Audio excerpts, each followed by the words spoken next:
Chapter 1. The Genesis of Beasts. Before the first mortal kingdoms rose, before the stars were fixed in their cosmic orbits, the multiverse was a place of violent creation. To understand the monsters that stalk the dark corners of the plains today, we must look back to the very beginning. This was the era of the Dawn War, a colossal conflict that pitted the gods of the astral sea against the primordials of the elemental chaos. The war was not merely a battle of armies, but a clash of fundamental realities. On one side stood the gods, who sought to shape the cosmos with order, purpose, and permanent form. On the other side stood the primordials, titanic beings of pure elemental force, who wished to keep the multiverse in a state of constant fluid change. The mortal world was their battleground, and the energies released during this struggle seeded the plains with the first monsters. As these colossal forces collided, the fabric of the young universe began to tear. The raw power of creation, which scholars call wild magic, leaked into the world. It was a time when the laws of nature did not exist. Fire could freeze, stone could flow like water, and the thoughts of powerful beings could instantly take physical form. This chaotic environment acted as a massive crucible. When a god bled, or a primordial shattered, their essence mixed with the unstable wild magic of the battleground. From these divine spills, the first beasts were born. They were not created to fill an ecological niche or to live in harmony with nature.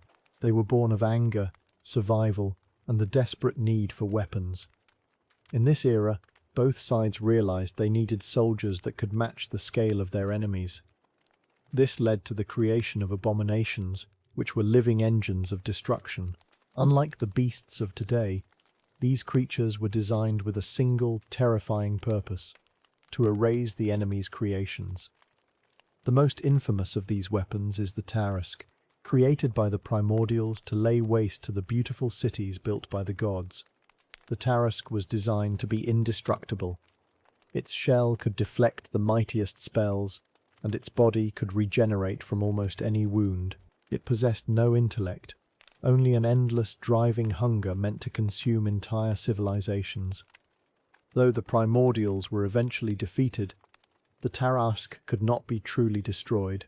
It was sealed deep within the earth, where it sleeps for centuries, waiting for the call to rise and consume once more. While the primordials created engines of destruction, the gods also left behind tragic mistakes. During the height of the war, the gods attempted to forge new deities to bolster their ranks. Some of these creations were incomplete, cast aside in the heat of battle before they could be granted life or purpose.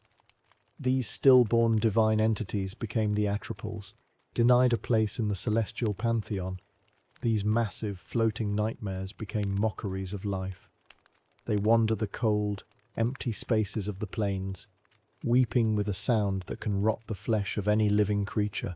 To look upon an Atropal is to see the unfinished, decaying draught of a god, driven mad by its own abandonment. The war also reshaped the natural creatures of the world. Before the conflict, there were simple beasts that roamed the forests and oceans, but as the magic of the primordials bled into the soil, these ordinary animals were warped beyond recognition. The Hydra is a prime example of this elemental corruption. Originally a simple, large serpent, it was exposed to the regenerative, chaotic energy of the elemental rifts. This caused its body to react violently to injury. Instead of dying from a severed head, the Hydra's flesh mutated, growing 2 heads in place of the one lost. This was not evolutionary adaptation, but the sheer, uncontrollable force of wild magic forcing the creature to survive at all costs. Similarly, the oceans of the material plane became home to ancient horrors. The Krakens were originally created by the primordials to serve as living warships, capable of pulling down the floating fortresses of the gods. These massive cephalopods were infused with the elemental power of water and storm. When the war ended, many Krakens retreated to the darkest trenches of the sea. There, they slumber in the deep, dreaming of the day they can reclaim the surface world for their elemental masters. They do not view themselves as mere beasts, but as the rightful rulers of the oceans, possessing an ancient, cold intelligence that predates mortal history. The clash of divine and primordial power also gave rise to the great lineages of giants and dragons. The story of their origin is deeply tied to the tragedy of the dragon god, Io, according to ancient texts.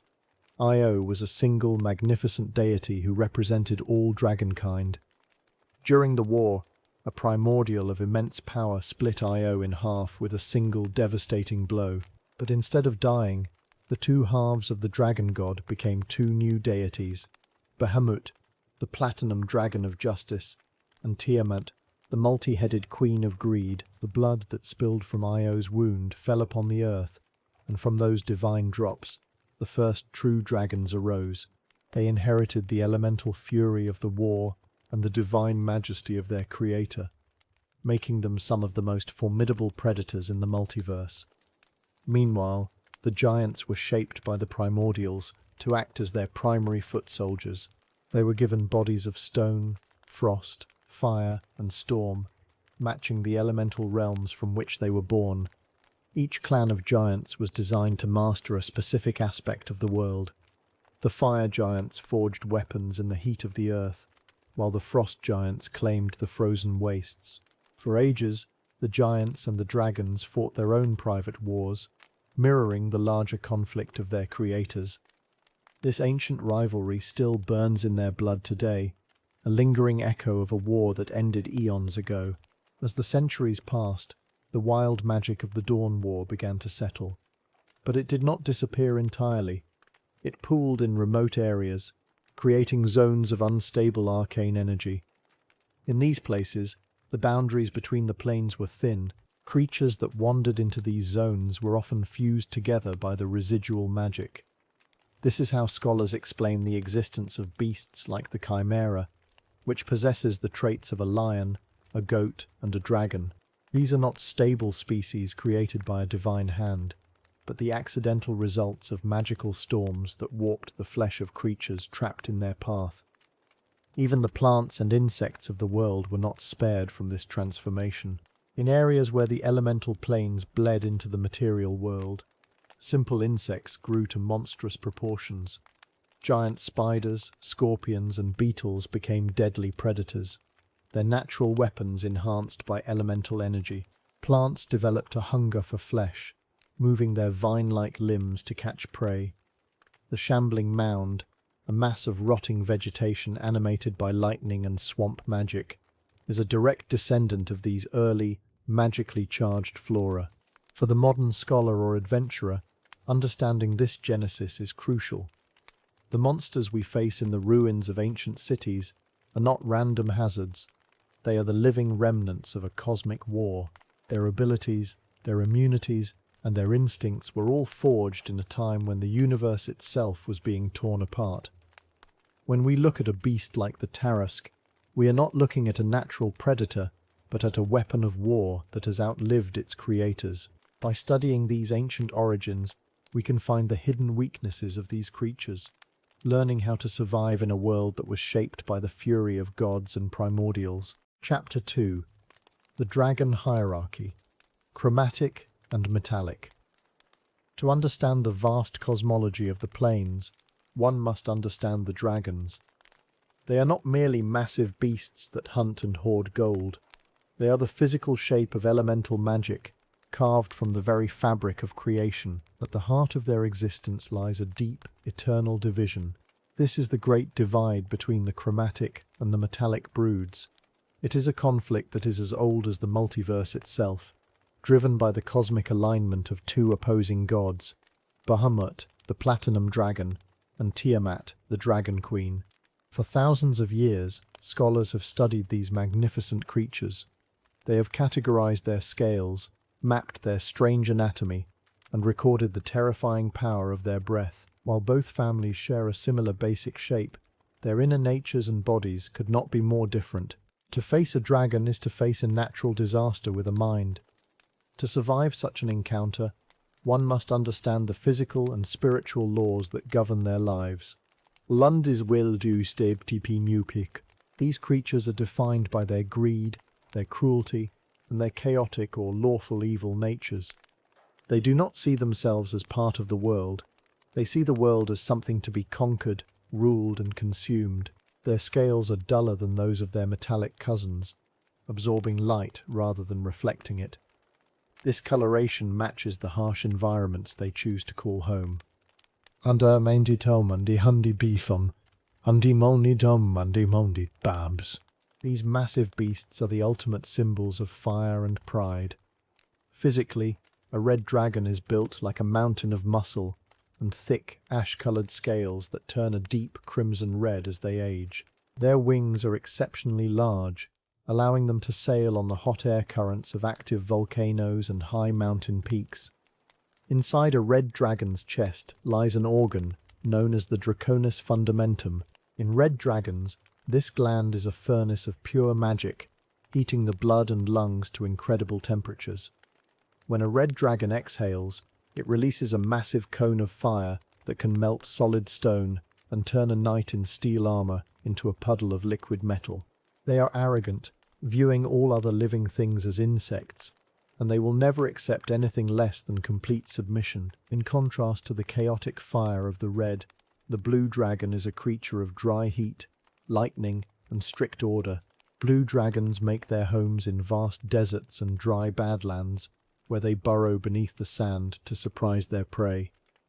Their scales are hard and deeply blue, textured like rough glass to withstand the constant scraping of sandstorms. A single sharp horn rises from the blue dragon's snout, acting as a natural lightning rod.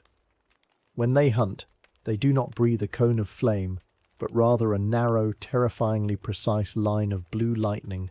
This bolt of electricity can cut through solid rock and strike enemies from hundreds of feet away. Blue dragons are highly organized, often keeping strict records of their territories and treasures, and they serve their masters with a cold, calculating loyalty. Deep within the ancient, tangled forests of the world, the green dragon reigns supreme. Unlike their cousins, green dragons do not rely solely on raw physical strength. They are master manipulators, liars, and politicians of the wild. Their bodies are lean and flexible, with scales that match the deep greens of forest leaves, allowing them to move through thick trees without making a sound. A green dragon's breath weapon is not hot or electric. It is a thick, choking cone of poisonous gas. This toxic cloud destroys the lungs and nervous systems of any creature unfortunate enough to inhale it. Green dragons love to capture intelligent beings, breaking their spirits and forcing them to serve as living trophies in their woodland courts. Where water turns stagnant and the air smells of rot, you will find the black dragon. These are the most cruel and sadistic of all the chromatics. They live in dark swamps, flooded caverns, and ruined cities half sunk in mud. Their faces look almost like skulls, with deeply sunken eyes and horns that curve forward. This terrifying look matches their dark souls. Black dragons breathe a stream of highly concentrated acid. This acid does not just burn, it dissolves flesh, bone, and wood in seconds, leaving behind nothing but smoking pools of black liquid. They delight in watching their victims decay, often keeping their food in deep water for days until it becomes soft and rotten enough to eat. At the bottom of the chromatic hierarchy, yet no less dangerous, is the white dragon. These beasts are smaller than other dragons, but they are pure, animalistic hunters. They live in the frozen wastes of the world, where glaciers and icebergs form their territory. A white dragon has a low, lizard-like profile, with scales that match the blinding white of snow. They are not known for their intelligence or their grand schemes. Instead, they operate on perfect, deadly instinct. Their breath is a freezing cone of cold air and ice crystals. This blast can freeze a man solid in a heartbeat, preserving him as a frozen snack for later. They have perfect memories, never forgetting a path they have travelled, or a creature that has crossed them. Now, we must cross the great divide to look upon the metallic dragons, the noble broods of Bahamut. If the chromatics represent destruction and selfishness, the metallics represent protection, justice, and the preservation of life. Their scales are shining, polished coats of gold, silver, bronze, copper and brass. They do not hide in dark corners or dark swamps. They build their lairs in beautiful high places, often watching over nearby mortal civilizations. The most unique physiological difference between chromatic and metallic dragons lies in their breath weapons. While a chromatic dragon has only one elemental attack, a metallic dragon possesses two. One is a lethal elemental blast, while the other is a non-lethal, magical gas used to control, disable, or drive away enemies without killing them. This dual nature shows their commitment to preserving life whenever possible. The gold dragon is the undisputed leader of the metallic family. They are majestic, beautiful creatures with sweeping horns and whiskers that look like liquid gold. They hate injustice above all else, and will often disguise themselves as mortals to travel the world and help those in need. In battle, a gold dragon can breathe a devastating cone of fire, equal in power to that of a red dragon. However, if they wish to end a fight peacefully, they can instead release a weakening gas. This golden fog does no physical damage, but it instantly saps the physical strength of anyone who breathes it, leaving them too weak to hold a sword. Next are the silver dragons, who have a deep, famous love for humanity. They are sleek, silver-scaled beasts that prefer to live in clouds and high mountain peaks. Silver dragons spend much of their lives in human form, living among mortals as artists, historians, or protectors. Their primary breath weapon is a freezing cone of cold, much like the white dragon's breath. Their secondary weapon, however, is a paralyzing gas. This mist freezes the muscles of their targets, turning them into motionless statues for several minutes, while the dragon decides how to handle the situation. Bronze dragons are coastal protectors, living near oceans and great lakes. They have a strong sense of duty and love to watch military battles, sometimes joining the side of good to fight against tyranny. They breathe a line of lightning, similar to the blue dragon's attack. Their second breath weapon is a repulsion gas. This magical wind physically pushes enemies away, throwing them backward and clearing a path for the bronze dragon to move safely. The copper dragon is the trickster of the metallic family. They live in rocky hills and canyons, and they value wit, humor, and clever riddles above all else. They can breathe a line of powerful acid, just like a black dragon. Yet, their more famous breath is a gas that slows time itself. Any creature caught in this copper-colored mist finds their movements slowed to a crawl, making it impossible for them to fight effectively. Finally, the brass dragons are the most talkative creatures in the plains. They live in sandy deserts and warm ruins, and they love conversation so much that they will sometimes pin a traveler down just to talk to them for hours. They breathe a line of fire, but their defensive breath is a sleeping gas. This warm mist puts targets into a deep, harmless sleep, allowing the brass dragon to talk or escape without violence. To truly understand this hierarchy, we must look at the gods who created them. In the outer planes, the conflict between Bahamut and Tiamat is a constant, shifting war. Bahamut, the platinum dragon, represents the ultimate ideal of the metallics. He is wise, merciful, and strong, guiding his children to protect the weak. Tiamat, the five-headed dragon queen, represents the worst of the chromatics. Her 5 heads, one of each chromatic color, snarl and fight amongst themselves, yet they are united in their desire to conquer the multiverse. This cosmic alignment is written into the very blood of every dragon. A red dragon does not choose to be proud and cruel. It is born with the spirit of Tiamat flowing through its veins. A gold dragon does not learn to seek justice. It is built with the grace of Bahamut as its core. This makes them more than just monsters. They are living symbols of the great moral forces that shape the planes, locked in an eternal struggle of fire, ice, and magic that will continue until the end of time. Chapter 3. The Beholder. Paranoia made flesh. Deep within the darkest caverns of the Underdark, far beyond the reach of sunlight and safety, dwells one of the most terrifying aberrations in all the planes. Scholars and adventurers know it by many names, but the most common is the Beholder, or the Eye Tyrant. To gaze upon a beholder is to look into the face of pure, unnatural malevolence. It is not a beast of nature, nor is it a creature born of normal evolution. It is a floating sphere of bulbous flesh, dominated by a massive central eye, a gaping maw of needle-sharp teeth, and a crown of writhing tentacles, each tipped with a smaller, staring eye. To understand the biology of the beholder, one must first look at its physical construction. A typical eye tyrant is roughly 6 feet in diameter and can weigh several hundred pounds. Its skin is thick, leathery, and often covered in hard scales or bony plates that provide excellent protection against physical attacks.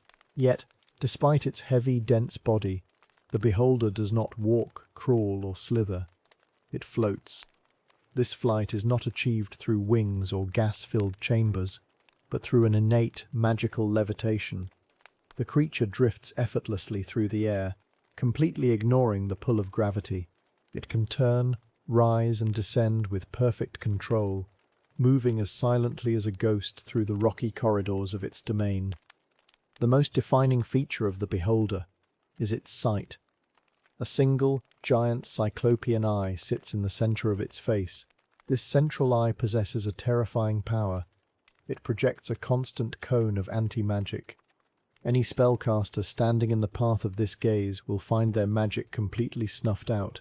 Active spells vanish, magical items go cold and useless, and the ability to cast new spells is entirely suppressed. This creates a brilliant tactical dilemma. While the central eye is open, the beholder can render the most powerful wizards helpless. However, this anti-magic cone also suppresses the beholder's own magical abilities. An eye tyrant cannot use its smaller eye stalks to blast a target caught within the gaze of its central eye. Therefore, a beholder must constantly blink, turn its gaze, and shift its position, playing a deadly game of vision with its prey. Surrounding the central eye are 10 flexible, muscular tentacles. At the end of each stalk is a smaller, fully functional eye.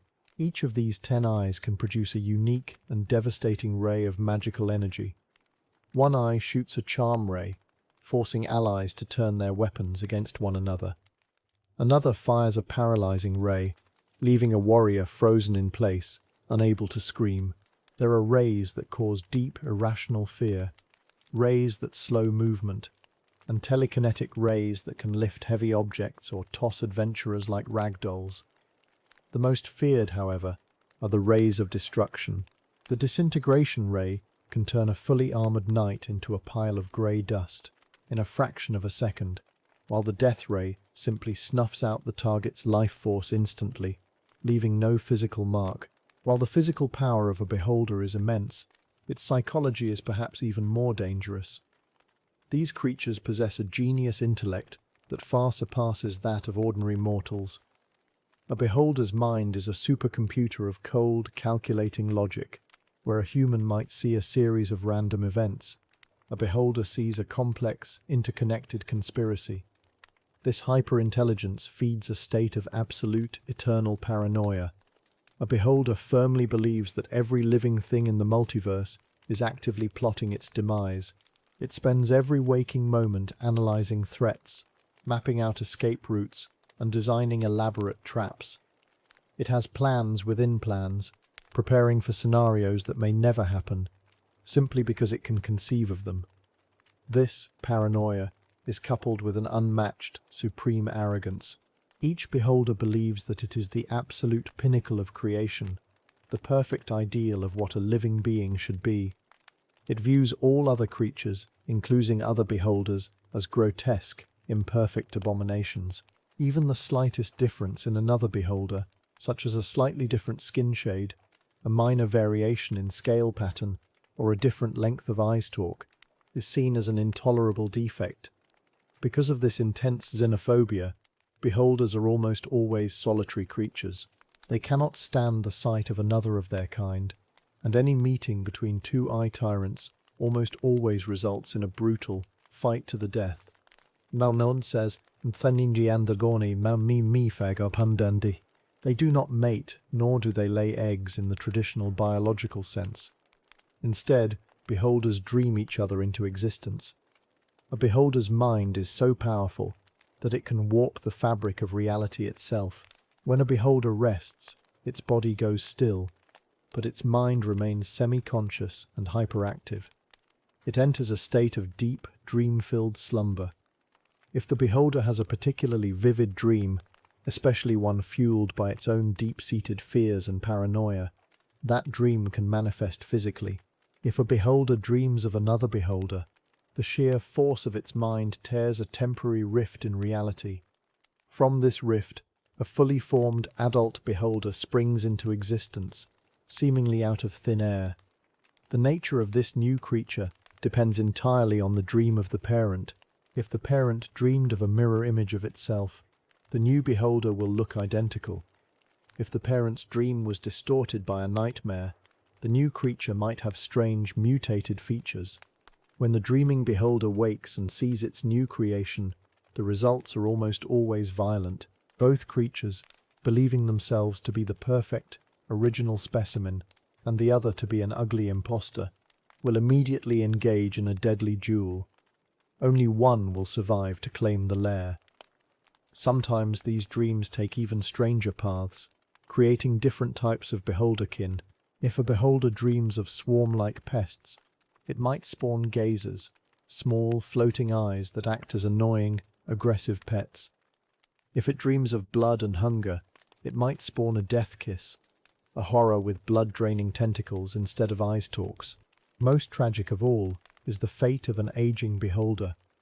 As an eye tyrant grows old, its paranoia focuses entirely on its own mortality. It fears death above all else. If it dreams of surviving beyond death, its body may die in its sleep, only for its mind to rise as a death tyrant. This is a floating, undead skull surrounded by points of cold, white light where its eyes once were, possessing a hateful power that prevents the dead from resting. The lair of a beholder is a physical manifestation of its paranoid mind. Because they can float, they do not build stairs or flat floors.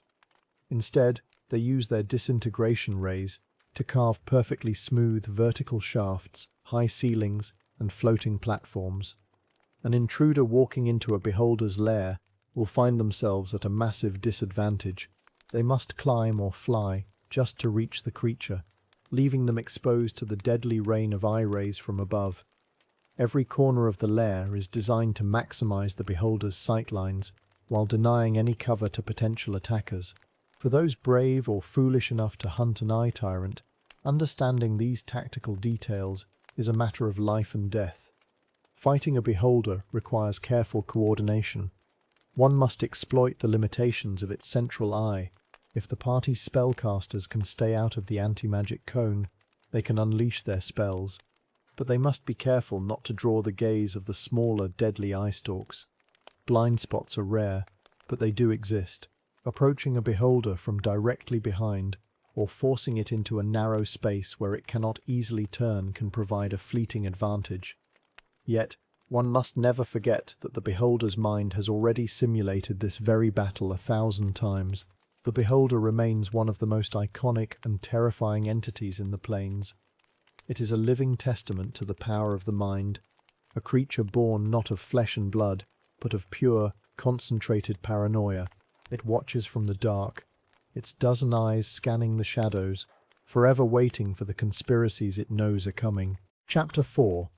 The Illithid Empire, Mind Flayers and Elder Brains. Deep beneath the surface of the mortal worlds, in the dark, silent depths of the Underdark, lives a threat unlike any other. They do not seek treasure, and they do not care for simple conquest. They look upon the other races of the multiverse not as rivals, but as cattle. These are the Mind Flayers, also known as the Illithids. They are creatures of absolute coldness, possessing an intelligence that is completely alien to human understanding. With their mauve, rubbery skin, their four-faced tentacles, and their bulbous, pupilless eyes, they represent one of the greatest horrors in existence. They are masters of psionics, using the sheer power of their minds to dominate others, and they survive on a diet that is as terrifying as it is literal. They eat the brains of living creatures. To understand the Mind Flayers, one must first look back to the distant past. Long before the current kingdoms of the surface world existed, the Illithids ruled a massive, terrifying empire. This was not an empire of lands and castles, but one that spanned the astral plane and countless outer worlds. They travelled through the starry void of space in massive organic vessels known as nautiloids. These ships, shaped like giant spiral shells, could tear through the barriers between planes of existence, allowing the Mind Flayers to harvest entire worlds. In those dark days, they enslaved countless races, forcing millions of beings to serve as their workers, their experimental subjects, and their food. Their empire seemed eternal, and their power was absolute. Yet, this great empire did not last. The very slaves they dominated eventually rose against them. Foremost among these rebels were the ancestors of the Gith. Through decades of secret training and a shared burning hatred for their masters, the Gith broke their chains and waged a brutal war of extermination. The Illithid Empire shattered, its great nautiloids were hunted down, and its cities were turned to ash. The surviving Mind Flayers fled into the deepest, darkest corners of the plains, hiding in places like the Underdark. Today they live in isolated colonies, but they have never forgotten their past. They quietly plan the grand design, a grand and terrible conspiracy to rebuild their empire and enslave the multiverse once again. The reproduction of the Mind Flayers is a process that defies natural laws. It is not a matter of birth, but of a terrifying transformation known as ceremorphosis. The word itself comes from an ancient tongue meaning brain form, and it perfectly describes the horror of this process. It begins in the spawning pools at the center of a Mind Flayer colony. A single Mind Flayer will produce thousands of tiny microscopic eggs only a few times in its life. These eggs hatch into small worm-like creatures called tadpoles. For 10 years, these tadpoles swim in the pool, fed on a slurry of ground-up brain matter. Most do not survive, as they are consumed by the larger entity that rules the pool. But the few that reach maturity grow to about 3 inches in length, resembling small octopuses with 4 long tail tentacles. When a tadpole is ready, the Mind Flayers select a host. This host must be a humanoid creature of the correct size and physiology, such as a human, an elf, or a drow. The Mind Flayers use their psionic powers to render the victim completely helpless. They then place the mature tadpole onto the victim's face, usually near the eye socket, the ear canal, or the nostril. With terrifying speed, the tadpole burrows into the head. It makes its way directly to the brain, where it begins to consume the host's grey matter. Over the course of just a few hours, the parasite completely eats the victim's brain and replaces it with its own body, attaching itself to the remaining brainstem. At this moment, the host's original mind, personality, and soul are effectively destroyed. What follows over the next week is a complete physical rewriting of the host's body. The tadpole's alien biology spreads through the victim's veins like a disease. The skin of the host loses its natural color, turning a pale, slimy mauve or green. The hair falls out, and the fingernails blacken and split. The skull elongates to accommodate the growing alien brain, and the jaw dissolves as 4 thick, muscular tentacles sprout from around the mouth. The internal organs shift, adapting to a diet that consists solely of brain tissue. Within 7 days, the transformation is complete. What was once a human or an elf is now a fully formed Mind Flayer. Sometimes, the new creature retains tiny, fragmented memories of the host, but these are nothing more than useless ghosts. The original person is gone forever. At the heart of every Mind Flayer colony sits the true ruler of their society, the Elder Brain. An Elder Brain is a monstrous, pulsing mass of brain tissue, often several yards wide, that floats in a deep pool of briny water at the center of the community. It is composed of the combined brains of deceased Mind Flayers who offer themselves to the pool when their physical bodies fail. The Elder Brain is the physical and spiritual anchor of the colony. It has a psionic reach that extends for miles, allowing it to sense the thoughts of every living creature within its domain. Through this telepathic web, the Elder Brain coordinates the actions of all the Mind Flayers in the colony, acting as a supreme governor and a living library of their history. For a Mind Flayer, the hive mind of the Elder Brain is a source of great comfort and strength. It allows them to communicate instantly, share information, and fight with perfect coordination. However, this unity comes at a cost. Individuality is highly discouraged in Illithid society. A Mind Flayer that spends too much time away from the colony might begin to develop its own unique thoughts and desires, which is seen as a dangerous sickness. If a Mind Flayer fully breaks away from the Elder Brain's influence, it becomes a rogue. These rogue Illithids are hunted down ruthlessly by their former kin, for the colony cannot tolerate a mind that it cannot control. In combat, Mind Flayers are incredibly dangerous, not because of physical strength, but because of their devastating mental attacks. Their most famous weapon is the Mind Blast. With a simple thought, a Mind Flayer can project a cone of pure psionic energy that strikes the minds of its enemies. This blast can instantly stun several opponents, leaving them completely paralyzed and unable to defend themselves. Once a target is helpless, the Mind Flayer moves in. It wraps its 4 face tentacles around the victim's head, using its incredible grip to hold them still. Then, it uses a sharp chitinous beak hidden beneath its tentacles to crack open the victim's skull. It consumes the brain in a matter of seconds, absorbing the victim's memories and knowledge as it feeds. The diet of a Mind Flayer is not just a preference, it is a biological necessity. Without a steady supply of fresh brains, a Mind Flayer will slowly wither and die. They do not just require the physical nutrients of the brain, but also the psychic energy, the emotions and the memories contained within it. When a Mind Flayer eats a brain, it experiences the victim's entire life in an instant. This provides them with a twisted form of artistic pleasure and intellectual stimulation. Because of this need, Mind Flayers constantly hunt the surface and the Underdark for new prey. They often use their psionic powers to dominate captured creatures, turning them into thralls. Thralls are the backbone of any Illithid colony. They are humanoids whose minds have been completely shattered and rebuilt by the Mind Flayers. Using their telepathic powers, the Illithids erase the thralls' original personality, leaving them as mindless puppets that obey every command without hesitation. These thralls are used as guards, labourers, and domestic servants.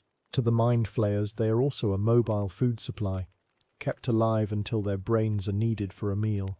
The process of creating a thrall is a slow, agonizing psychological torture, leaving the victim a hollow shell of their former self, completely dependent on the psychic whispers of their masters. Despite their terrifying power, Mind Flayers are not without weaknesses. Their greatest vulnerability is their reliance on their psionic abilities. A creature that is immune to mental manipulation, or one that possesses strong magic to shield its mind, can bypass many of a Mind Flayer's defenses. Furthermore, their physical bodies, while agile, are not exceptionally strong or heavily armored. If an opponent can resist the initial Mind Blast and close the distance, a Mind Flayer can be defeated in close combat. They also have a deep, instinctual fear of their ancient enemies, the Gith. The Githyanki and Githzerai have spent thousands of years perfecting the art of hunting Illithids, using specialized weapons and mental techniques designed specifically to bypass psionic defenses. The legacy of the Illithid Empire is a dark shadow that still hangs over the multiverse. From their hidden strongholds in the Underdark, these alien scholars continue to watch, wait, and experiment. They study the stars, analyze the movements of surface kingdoms, and slowly gather their strength.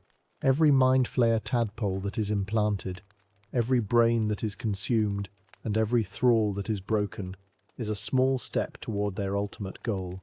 They believe that their return to power is inevitable, and that one day all thinking beings will once again bow to the quiet, terrifying whispers of the Mind Flayers. Chapter 5. The Unnatural Order. Arcane Experiments. The natural world is a delicate web of balance. Every beast, from the smallest field mouse to the grandest apex predator, has a defined place in the grand design of the gods. But there are those who look at this perfect design and see only raw material. For as long as mortals have wielded the arcane arts, wizards have sought to play creator. Driven by pride, curiosity, or absolute madness, these spellcasters have broken the laws of nature to craft new life. They did not care about the balance of the forest or the safety of the realm. They wanted guards, weapons, or simply to prove that they could bend life to their will. These forbidden experiments gave rise to a category of creatures known as monstrosities. They are living proof of wizardly hubris, beasts that should not exist, yet survive and thrive in the dark corners of the world. By studying their history, their strange anatomies, and their unnatural behaviors, we can begin to understand the dark legacy of the wizards who created them. Perhaps the most famous result of this arcane meddling is the owlbear. For generations, scholars have debated the true origin of this terrifying hunter. Some ancient elves claim that owlbears have always existed, roaming the twilight forests of the Feywild, but most arcane historians agree on a darker truth. The first owlbear was the creation of a nameless, mad wizard who sought to combine the brute strength of a bear with the sharp senses and silent lethality of an owl. Physically, the owlbear is a highly effective, yet deeply unsettling predator. It possesses the massive, muscular body of a bear, covered in a strange mixture of coarse fur and thick, dark feathers. Its head is that of a giant owl, complete with large, unblinking eyes and a massive, hooked beak that can snap bone with a single bite. Its claws are long and curved, designed to tear flesh and grip prey with crushing force. The unnatural nature of the owlbear is most obvious in its biology. Unlike normal mammals, owlbears do not give birth to live young. Instead, they lay large, leathery eggs. Yet, they raise their young with a fierce, warm-blooded protectiveness that resembles a bear protecting her cubs. This mixture of avian and mammalian traits makes them highly unpredictable. In the wild, owlbears are incredibly aggressive and territorial. They hunt by day or night, using their keen sense of sight and smell to track prey through the thickest forests. Unlike a normal owl, which hunts in near silence, a charging owlbear is loud and terrifying, letting out a screeching roar that combines the high-pitched shriek of a bird of prey with the deep rumble of an angry bear. They do not hunt out of hunger alone. They seem driven by a constant, unnatural anger, attacking almost any creature that crosses their path. For adventurers, facing an owlbear is a test of raw survival. Their greatest tactical strength is their overwhelming physical power. If an owlbear manages to grab a target in its massive front claws, it will drag the victim toward its beak for a devastating bite. However, they are not without weaknesses. Because they are driven by pure, animalistic rage, they are easily tricked. A clever hunter can use loud noises or fire to disorient the beast's highly sensitive hearing and vision. Furthermore, they lack the agility of true avian predators. If you can keep your distance and use the terrain to block their charge, you can wear them down from afar. If the owlbear is a simple, brutal combination of two beasts, the chimera is a masterpiece of complex, chaotic magic. While some legends say the first chimera was born from the dark influence of demon princes, most arcane libraries attribute them to early flesh-warping experiments. These were dark rituals where wizards fused multiple living creatures into a single, agonizing form. A chimera is a massive, three-headed nightmare. Its body is a patchwork of different beasts, featuring the powerful hindquarters of a heavy goat and the muscular front legs of a lion. From its shoulders rise three distinct heads, each representing a different kind of terror. In the center is the head of a fierce lion. To one side is the horned head of a stubborn, aggressive goat. On the other side is the scaly head of a dragon. Large, leathery dragon wings sprout from its back, allowing the heavy creature to take to the air and attack from above. Though, the tragedy and horror of the chimera lie in its divided mind. It has three brains, each with its own instincts and desires. The lion head wants to hunt and stalk prey. The goat head is stubborn, territorial, and prone to sudden, violent charges. The dragon head is cruel, intelligent, and obsessed with gathering treasure and burning its enemies. Somehow, The dark magic that binds them forces these three minds to work together in combat, making the Chimera an incredibly versatile threat. It can fly above a battlefield, rain down fire from its dragon head, and then dive to the ground to trample foes with its goat horns while tearing them apart with its lion jaws. Despite this deadly coordination, the Chimera's divided nature is also its greatest flaw. The three heads constantly compete with one another for food, dominance, and attention. A skilled combatant can exploit this internal conflict. By presenting different threats to different sides of the beast, you can cause the heads to argue, slowing its reactions. If you can blind or damage the dragon head, you remove its deadly breath weapon and its primary source of cunning, leaving a much more predictable, beast-like opponent. While the owlbear and the chimera were created as weapons or guardians, some monstrosities were born entirely by accident.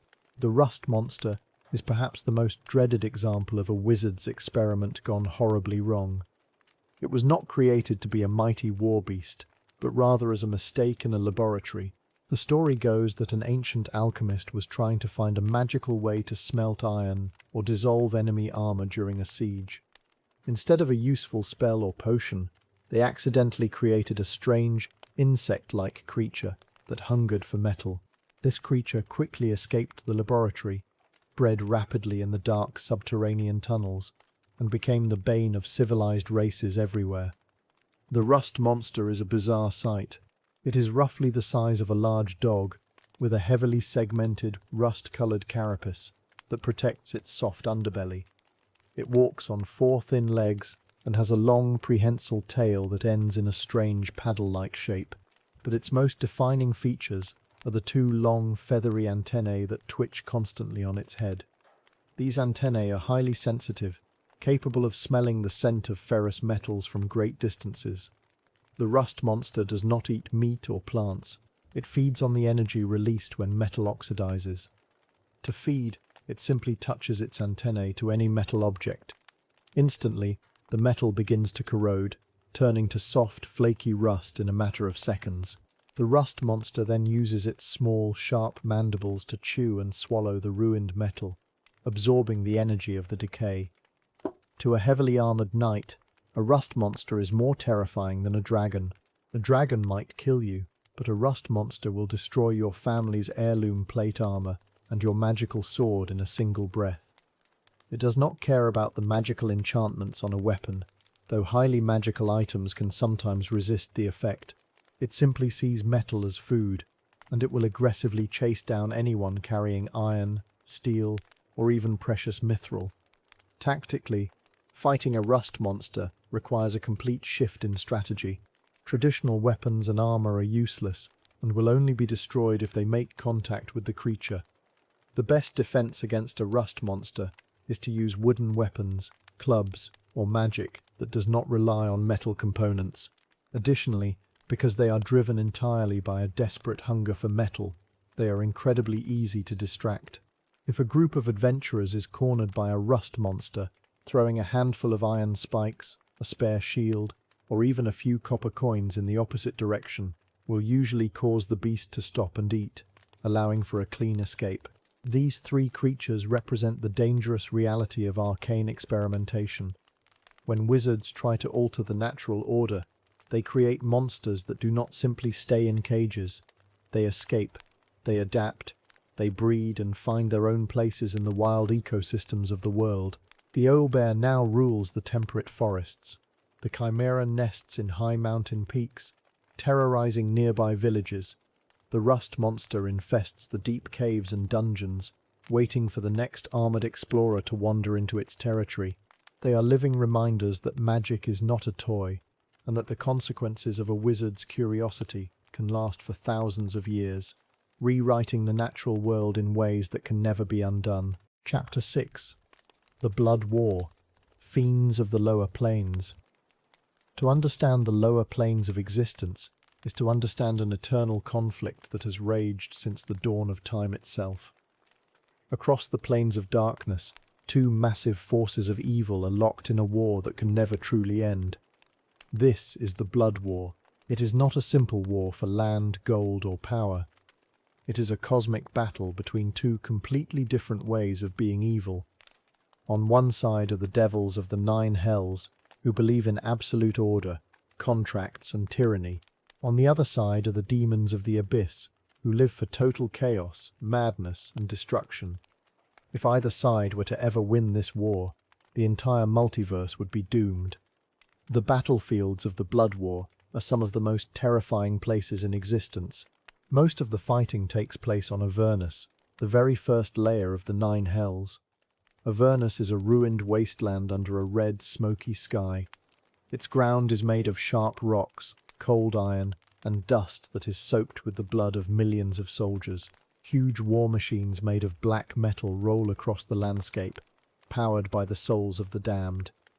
The river Styx, a dark and greasy river that robs anyone who touches it of their memories, runs through this wasteland. This river acts as a cosmic highway, flowing through both the abyss and the nine hells. It is the primary path that the armies use to invade each other's territory. To study the devils of the nine hells, known as the Batitsu, is to study a perfect military machine. Devils are lawful evil. They believe that the universe should be ruled by a single, strict order, with themselves at the top. Every devil has a specific rank in a massive pyramid of power, and they obey the orders of their superiors without question. This discipline makes them incredibly dangerous in battle. A devil army does not simply charge forward.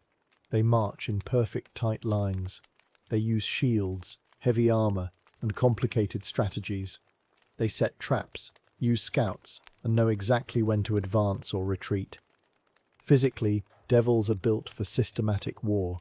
At the top of their armies are the pit fiends, massive creatures with scaly red skin, large wings, and mouths full of poison. They are master generals who can control the minds of their troops and summon fire from the sky. Below them are horned devils, who fly over the battlefield raining down spikes, and orthons, who act as heavy bounty hunters with advanced crossbows. Even the lowest devils, like the Spinnegans or the pathetic lemurs, have a role to play. If a devil dies in the nine hells, it is gone forever. This makes them careful, calculating, and highly tactical. They do not throw away lives unless it serves a greater plan. In complete contrast to the orderly devils are the demons of the abyss, known as the Tannery. Demons are chaotic evil. They do not care about laws, ranks, or plans. They are driven by a constant burning hunger to destroy everything they see, including each other. The abyss is an infinite realm with hundreds of layers, and it spits out an endless number of demons every single day. While the devils have a limited number of soldiers, the demons have a supply that is truly infinite. They do not need to recruit or train. They simply grow from the raw chaos of their home plane and rush toward the nearest thing they can kill. When a demon army attacks, it does not look like a military march. It looks like a crashing wave of claws, teeth, and madness. Thousands of different creatures run, fly, and crawl forward in a screaming mass. There are massive ballas, covered in fire and carrying whips of lightning. There are Mariliths, six-armed snake women who can fight multiple enemies at once with 6 different swords.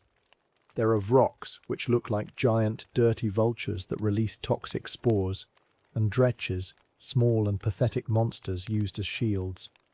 Demons do not use tactics. They win their battles through sheer numbers and unstoppable ferocity. They overwhelm their enemies by throwing so many bodies at them that the enemy simply runs out of weapons and energy. Because the demons have infinite numbers, they are constantly invading Avernus. They travel up the river Styx, using mysterious creatures called Merinoloths to guide their boats. Once they land, they spill out across the red sands of Avernus, trying to tear down the bronze fortresses of the devils. The devils, led by powerful commanders like the fallen angel Zariel, must use every trick and strategy they have to push the demons back. Every few centuries, the demons manage to push deep into Avernus, threatening the portals that lead to the lower layers of hell. But eventually, the organized legions of the devils launch a counterattack, pushing the chaotic horde back to the banks of the Styx.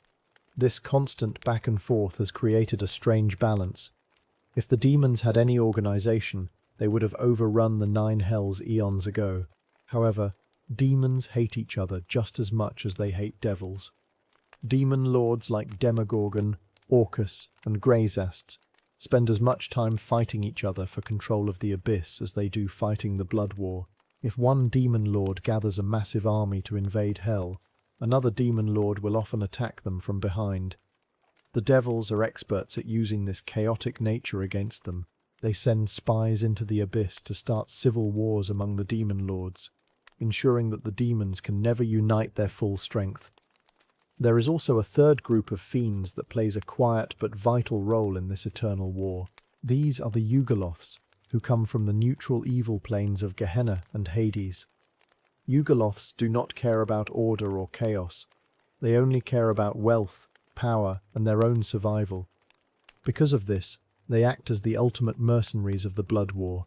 They will sell their services to the highest bidder. One day, a legion of Yugoloths might fight for a devil general, using their dark magic to destroy a demon horde. The very next day, if a demon lord offers them more soul coins or magical items, they will turn around and slaughter the devils they were just protecting. While this betrayal seems dangerous, both sides continue to hire the Yugoloths because they are incredibly skilled killers. Arcanaloths act as brilliant spellcasters and advisors, while NYCaloths use their massive green wings and great axes to ambush enemy lines from the air. The Yugoloths are careful to never let either side get too close to winning.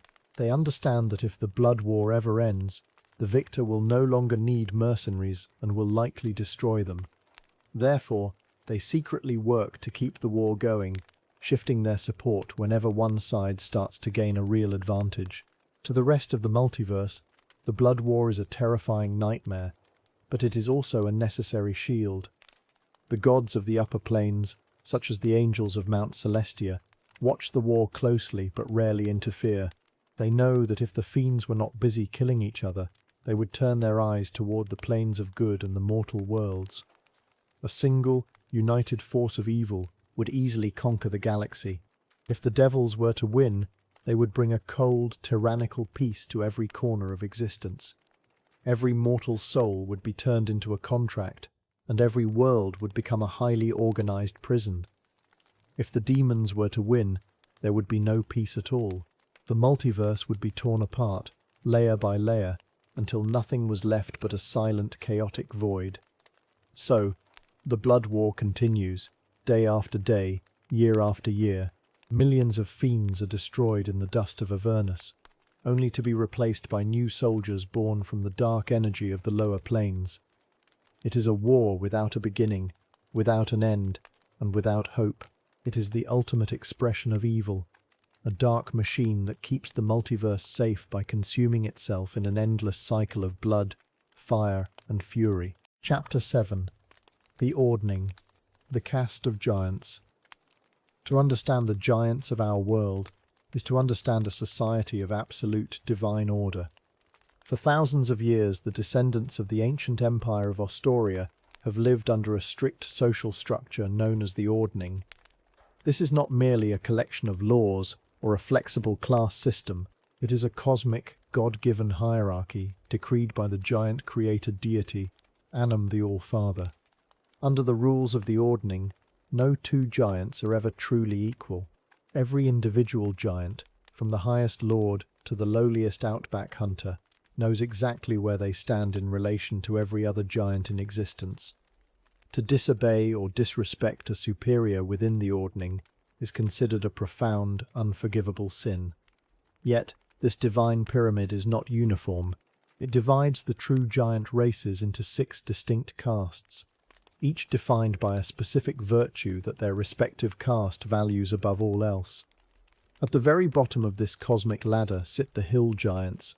These lumbering, gluttonous brutes are the smallest and least intelligent of the true giants. Physically, they are massive, bloated creatures, often standing around 16 feet tall and weighing several tons. Their bodies are thick with fat and muscle, covered in poorly cured hides and smelling of decay. Within hill giant society, the Ordning is determined by a single crude metric: size and consumption. The largest, fattest hill giant who can consume the most food is the leader, while the smaller, thinner individuals must grovel and serve. They do not possess the intellect to craft beautiful things, build complex structures, or plan military campaigns. Instead, they are driven by a constant, agonizing hunger.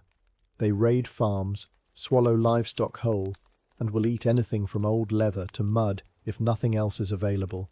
In combat, they rely on raw physical power, swinging massive clubs made of uprooted trees and hurling boulders with clumsy but devastating force. Because they are slow and dim-witted, seasoned adventurers can often outmaneuver them by using terrain, illusions, or ranged attacks.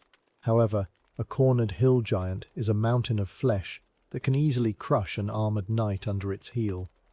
Just above the beastly hill giants are the stone giants, who represent a total shift in philosophy.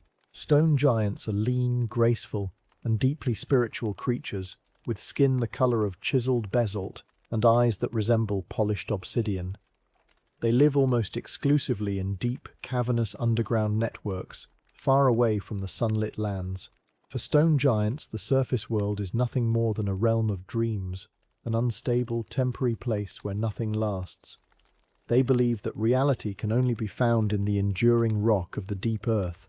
Consequently, their place in the Ordning is determined by artistic skill and physical grace. The greatest stone sculptors, who can carve delicate, lifelike shapes out of solid granite, occupy the highest ranks of their society. They also value athleticism, particularly the art of throwing and catching massive stones, which they treat as a sacred sport. Stone giants are incredibly stealthy despite their size, able to blend seamlessly into the shadows of cavern walls. If forced to fight, they do not merely throw rocks.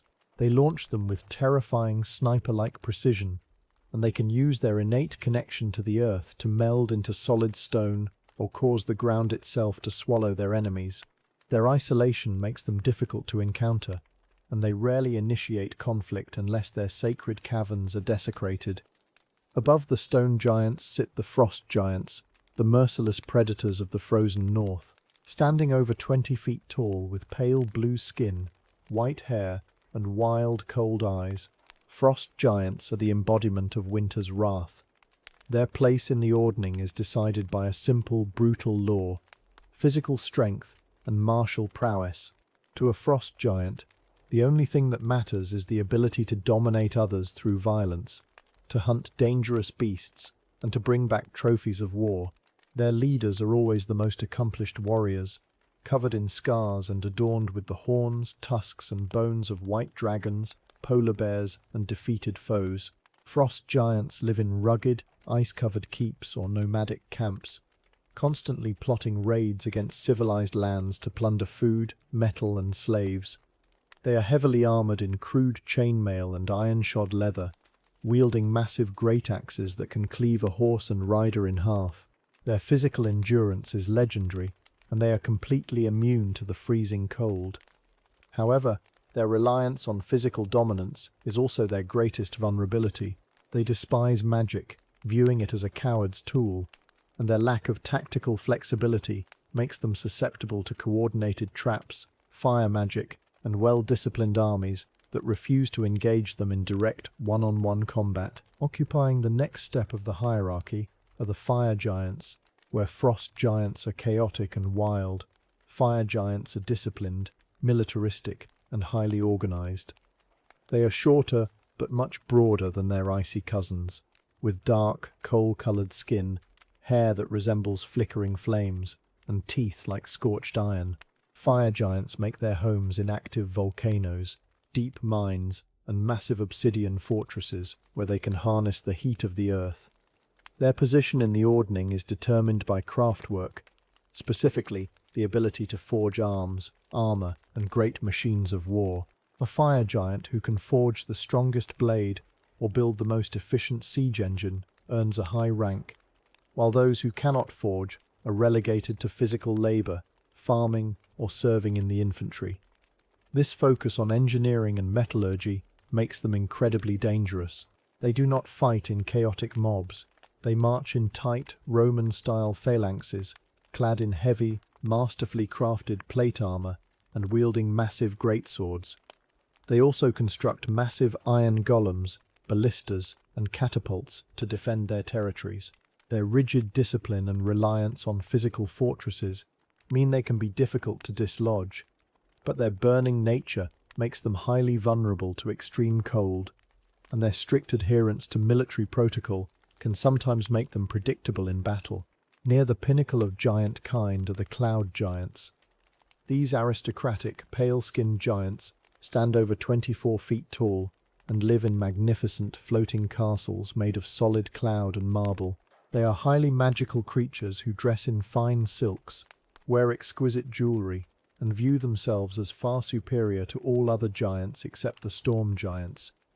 Within cloud giant society, the Ordning is defined by wealth, extravagance, and luck. The more opulent a cloud giant's estate, and the more rare and expensive their treasures, the higher their rank. They are also obsessive gamblers, playing complex board games and making massive wagers to elevate their social standing. Cloud giants are masters of wind and sky magic, able to control the weather, summon fog, and turn into mist at will. They often keep exotic, flying beasts as pets, such as griffons, wyverns, and even silver or bronze dragons. Because they are so aloof and physically removed from the world below, they rarely involve themselves in the affairs of the smaller races, whom they view as little more than insects. However, if their floating castles are threatened, they can summon terrible storms, hurl boulders from the heavens, and use their powerful magic to vanish from sight, making them exceptionally difficult targets for conventional military forces. At the absolute peak of the Ordning are the legendary storm giants. These towering titans stand over 26 feet tall and possess a majestic, otherworldly beauty. Their skin can range from a pale, wind-swept purple to a deep, stormy blue, and their hair often crackles with static electricity. Storm giants are rare, solitary seers who live in the most remote corners of the world, such as high mountain peaks, deep ocean trenches, or ancient ruined islands. They do not seek wealth, conquest, or physical conflict. Instead, their place in the Ordning is determined by their ability to read the cosmos. The greatest storm giants are master diviners who spend centuries studying the stars, the movement of the clouds, and the patterns of deep ocean currents to interpret the will of the gods and predict major historical events. They are virtually immortal and possess godlike control over the elements, able to summon lightning bolts with a gesture, control the sea, and fly through the air. Despite their immense power, storm giants are peaceful and passive, preferring to watch the world unfold from a distance. They rarely intervene in the struggles of the mortal realms unless a cosmic imbalance threatens the world itself. To face a storm giant in battle is to face the fury of nature itself. They can summon hurricanes, shatter ships, and strike down entire armies with lightning before a single blade can touch them. The Ordning is more than just a social system. It is the glue that keeps giant kind from tearing itself apart. It ensures that despite their vastly different cultures, environments, and temperaments, every giant understands their place in the grand design of the All-Father. It is a tragic, beautiful structure, a lingering monument to a golden age when giants ruled the world, and a reminder that even the greatest of monsters must answer to a higher, divine order. Chapter 8: The Lich and the Undead Curse. Of all the terrors that stalk the dark corners of the multiverse, few are as feared as the Lich. To understand this creature, one must first understand the driving force behind its creation, the absolute consuming fear of mortality. While other powerful spellcasters accept the natural end of their lives, or seek gentler ways to extend their years, the aspiring Lich chooses a path of pure defiance. They look upon the steady march of time and decide that they will not bow to it, but this defiance comes at a terrible cost. To escape death, one must embrace it completely, transforming oneself into a living monument of dark magic. The journey to Lichdom is not a sudden choice, but the culmination of decades of forbidden study. A wizard must first possess immense arcane power, typically reaching the absolute peak of mortal ability. They must spend years scouring ancient ruins, bargaining with fiends, and searching through forgotten libraries just to piece together the secrets of the ritual. Many prospective liches consult with powerful entities of the lower planes, such as the demon lord Orcus, or strike dark bargains with ancient devils. The secrets are closely guarded, for those who have already achieved lichdom have no desire to see rivals rise to challenge their power. Some existing liches even spread false rumors and flawed rituals to trick ambitious spellcasters into destroying themselves. Once the knowledge is acquired, the transformation requires two distinct and incredibly difficult creations. The first is the phylactery, the vessel that will hold the spellcaster's soul. The second is a highly toxic, magical potion of transformation. These two tasks cannot be performed at the same time. The creation of the phylactery alone is an exhausting process that takes many days of precise work and thousands of gold pieces in rare materials. It must be a physical object of exceptional craftsmanship, though it does not need to look grand. In fact, many wise spellcasters choose simple, unassuming items to avoid drawing attention. The phylactery is traditionally a small, sealed metal box, an amulet, or a hollow decorative object. Inside its physical chamber, the spellcaster must engrave complex arcane sigils of naming, binding, and dark magic. These symbols are written in pure silver or other precious metals, forming a physical and magical cage designed to trap a soul. The object must have an interior space, however small, to contain the essence of the caster. Once the vessel is prepared, the magic is woven into its very structure, making the phylactery nearly indestructible by ordinary physical or magical means. With the vessel complete, the spellcaster must brew the potion of transformation. This concoction is a deadly mixture of rare poisons, magical fluids, and dark components. Historically, recipes have called for things like the blood of a dragon, belladonna, arsenic, and even more horrific ingredients harvested from sentient beings. Brewing this potion takes days of careful preparation. If a single ingredient is mismeasured, or if the stars are not aligned correctly during the brewing process, the potion will simply kill the caster permanently, leaving their soul to be claimed by whatever dark power they bargained with. When the night of the ritual arrives, the spellcaster drinks the completed potion. The effect is instantaneous and excruciating. The potion acts as a violent poison that tears the mortal soul directly from the physical body. In that moment of agony, the caster's life ends. If the magic of the phylactery and the ritual is successful, the soul does not pass on to the afterlife. Instead, the arcane sigils inside the phylactery pull the escaping soul into the vessel, trapping it there forever. The caster's physical body dies, only to rise moments later as an undead horror, animated by the dark magic flowing from the newly bound soul. The mechanics of the phylactery are the true secret to the Lich's immortality. Once the soul is anchored inside the vessel, the Lich's physical body becomes little more than a puppet. If an adventurer manages to strike down a Lich in battle, cutting its throat or burning its flesh to ash, the monster is not truly dead. The soul remains safe and untouched inside the distant phylactery. Over the course of several days, the magic of the vessel draws nearby ambient energy and matter to itself, slowly reforming the Lich's physical body. The Lich rises again, fully restored, with all of its memories, spells, and malice intact. Because of this, a Lich can never be truly defeated by standard combat. To destroy a Lich permanently, one must locate and destroy its phylactery. This is an incredibly difficult task, as Lichs routinely hide their vessels in the most secure, trap-filled dungeons, or even on different planes of existence. Furthermore, a phylactery cannot be destroyed by a simple sword blow or a basic spell. Each phylactery is created with a specific, unique vulnerability. One might only be destroyed if thrown into the heart of an active volcano, while another might require a weapon dipped in the blood of a solar. Discovering this weakness often requires hours of casting powerful divination spells or searching through ancient legends. However, this immortality is not free. It requires a constant, horrifying maintenance. To keep the magic of the phylactery strong, and to preserve their own physical form, a lich must periodically feed mortal souls to the vessel. This is done using a specialized version of the imprisonment spell.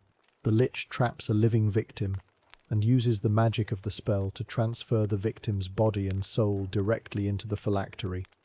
Over the course of 24 hours, the trapped soul is slowly consumed and utterly destroyed. Once consumed, the victim cannot be restored to life by any standard means, short of direct divine intervention. If a lich fails to feed its phylactery, or if it simply grows weary of the physical world and stops gathering souls, a terrible decay begins. The magic preserving the lich's physical body starts to fade. The flesh rots away completely, leaving only dry bones. Over centuries, even the skeleton crumbles, leaving behind nothing but a floating skull. This creature is known as a demilich. While it might look weak, the demilich is a concentration of pure, distilled magical will. It no longer needs to cast complex spells, instead destroying intruders with a terrifying howl or trapping their souls using precious gems set into its eye sockets and teeth. If a demilich ever wishes to regain its full physical form, it needs only to feed a single soul to its long-neglected phylactery, instantly reforming its old skeletal body. In the grand hierarchy of the undead, the lich stands at the absolute peak. Most other undead creatures are mindless puppets or tragic victims of a curse. But the lich is a master of its own destiny. Lesser undead, such as skeletons and zombies, possess no minds of their own. They are simple machines of bone and rotted flesh, animated by basic necromancy to serve as guards and servants. A lich often surrounds itself with hundreds of these thralls, using them to wear down invaders before delivering the final blow. Slightly higher in the hierarchy are creatures like ghouls, ghasts, and wights.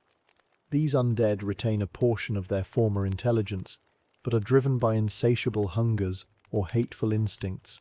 A wight, for example, is a warrior who died with a heart full of malice, allowed to retain its tactical mind, but forced to serve the dark powers that raised it.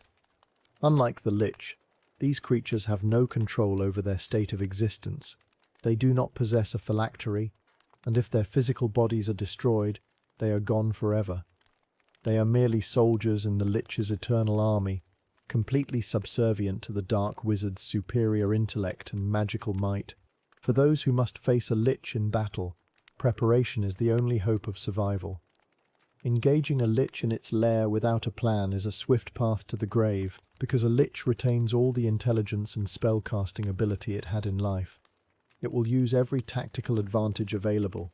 It will shield itself with magical barriers, turn the environment against its enemies, and use spells of absolute death to eliminate threats instantly. Tacticians advise using spells like silence to prevent the lich from speaking the verbal components of its deadly magic. Holy water and radiant energy are incredibly effective, as the pure positive energy reacts violently with the dark necromancy holding the lich's bones together. Yet, even if the physical form is shattered, the scholars of the plains always remind their students of the ultimate truth. The battle is only half won. Until the hidden phylactery is found, shattered, and reduced to dust, the lich will always return, its hatred burning brighter with every passing day, waiting for the perfect moment to enact its revenge. Chapter 9. Dungeon Scavengers, Mimics, Oozes, and Cubes. Deep beneath the surface of the earth, far away from the open sky, lies a silent and deadly world. Most adventurers prepare themselves to fight massive dragons, powerful liches, or cruel underground empires. They study ancient spells, buy expensive armor, and sharpen their swords. Yet, the most common threats in these dark tunnels are not the rulers of the deep. Instead, they are the quiet, mindless, and incredibly patient scavengers that wait in the shadows. These are the creatures that have adapted perfectly to the damp stone walls, the narrow corridors, and the greed of those who enter their territory. Today, we will explore the fascinating and terrifying biology of the dungeon scavengers, focusing on the master of camouflage, the Mimic, and the ultimate cleanup crew of the Underdark, the gelatinous cube. To understand the Mimic, one must first understand the concept of predatory camouflage. Many creatures in nature use colors and patterns to hide from their enemies, but the Mimic takes this survival tactic to a terrifying extreme. It does not simply hide among its surroundings, it becomes a part of them. In its natural state, a Mimic is an amorphous, blob-like mass of dark, rough flesh, often weighing several hundred pounds. Its skin is covered in specialized cells that can change color, texture, and hardness in a matter of seconds. This allows the creature to perfectly imitate wood, stone, metal, or fabric. The most famous disguise of the Mimic is, of course, the treasure chest. This is not an accident of nature, but a highly evolved hunting strategy. Mimics have learnt that the promise of wealth is the easiest way to lure intelligent prey. When an adventurer sees a wooden chest with iron bands resting in an empty stone room, their natural caution often vanishes. They step forward, reach out, and make a fatal mistake. They touch the Mimic. The moment a living creature makes contact with a disguised Mimic, the trap is sprung. The Mimic's skin secretes a powerful chemical adhesive. This glue is incredibly strong and immediately bonds the victim to the monster's body. Weapons stick to its surface, hands are held fast, and escape becomes nearly impossible. Once the prey is secured, the Mimic reveals its true monstrous face. A massive, gaping maw opens across the front of the chest, lined with rows of sharp, needle-like teeth made of hardened cartilage. A long, thick, muscular pseudopod lashes out, slamming into the victim with incredible force to break their bones and stop them from fighting back. While many believe Mimics are mindless beasts, scholars have discovered that this is not entirely true. There are actually different types of Mimics living in the deep places of the world. The smaller, common Mimics are indeed simple predators driven by hunger. However, there is a larger, more intelligent breed of Mimic. These rare creatures can actually speak languages, often communicating through telepathy or deep, gravelly voices. They are capable of making deals with adventurers, offering information or safe passage in exchange for food, such as the bodies of defeated goblins or orcs. The origin of these bizarre shape changes is a subject of much debate among scholars. Some ancient texts suggest that the first Mimics were not born of nature at all, but were instead created by powerful wizards. These magic users wanted a perfect guard dog to protect their libraries and treasuries, a creature that could hide in plain sight as a chair, a door, or a book. Over centuries, these creations escaped into the wild, reproducing by splitting their bodies into smaller versions of themselves, which grow to adulthood in a matter of months. Despite their terrifying ambush tactics, Mimics are not invincible. They have distinct weaknesses that a clever adventurer can exploit. The most notable of these is fire. The intense heat of a torch or a fire spell can burn away the creature's sticky adhesive and disrupt its ability to maintain its rigid wooden disguise. Extreme cold can also freeze its fluid skin, making it sluggish and unable to shapeshift effectively. Experienced dungeon explorers often carry a simple 10-foot pole to poke chests and doors from a safe distance, checking for the sticky reaction of a hidden Mimic before stepping close. While the Mimic is a master of active deception, the Oozes of the Underdark represent a different kind of threat. These are creatures of pure hunger, devoid of thought, sight, or malice. They do not plan their attacks. They simply crawl forward, driven by a simple chemical need to dissolve and consume organic matter. Among these mindless terrors, the gelatinous cube is perhaps the most famous and structurally unique. Unlike other oozes that flow like thick liquids, the gelatinous cube maintains a rigid, geometric shape. It is a perfect cube, measuring exactly 10 feet on each side. This specific shape is no coincidence. It is an incredible evolutionary adaptation to its primary habitat. Most subterranean dungeons and tunnels are built with standard 10-foot wide corridors. By maintaining this exact size, a gelatinous cube acts like a massive squeegee, sliding down the halls and clearing out everything in its path. The most dangerous aspect of the gelatinous cube is its near-perfect transparency. Because its body is made of a clear, jelly-like substance, it is almost impossible to see in the dim light of a dungeon. An adventurer walking down a dark hallway might not realize they are approaching a cube until they walk directly into its body. By then, it is usually too late. The survival tactics of the gelatinous cube rely entirely on its unique chemical makeup. The jelly that forms its body contains a powerful, fast-acting anesthetic. The moment a creature touches the cube, this chemical enters their skin, causing instant paralysis. The victim becomes completely frozen, unable to run, fight, or even scream for help. Once the prey is paralyzed, the cube simply flows over them, engulfing them entirely within its acidic body. Inside the cube, the process of digestion begins immediately. The creature's internal fluids are highly acidic, designed to break down flesh, bones, wood, and leather in a matter of minutes. However, the cube's acid has a strange limitation. It cannot dissolve inorganic materials. Metals, stones, and glass are completely immune to its digestive fluids. Because of this, a gelatinous cube often carries the remains of its previous meals floating inside its transparent body. A cautious adventurer who is paying close attention might see a floating iron sword, a handful of gold coins, or a bronze helmet seemingly hovering in mid-air down a dark corridor. This is the ultimate warning sign. If you see treasure floating in an empty hallway, you are likely looking at the stomach of a gelatinous cube. To survive an encounter with a gelatinous cube, one must understand how it moves and reproduces. The cube glides slowly along the floor, sliding at a pace that most healthy humanoids can easily outrun.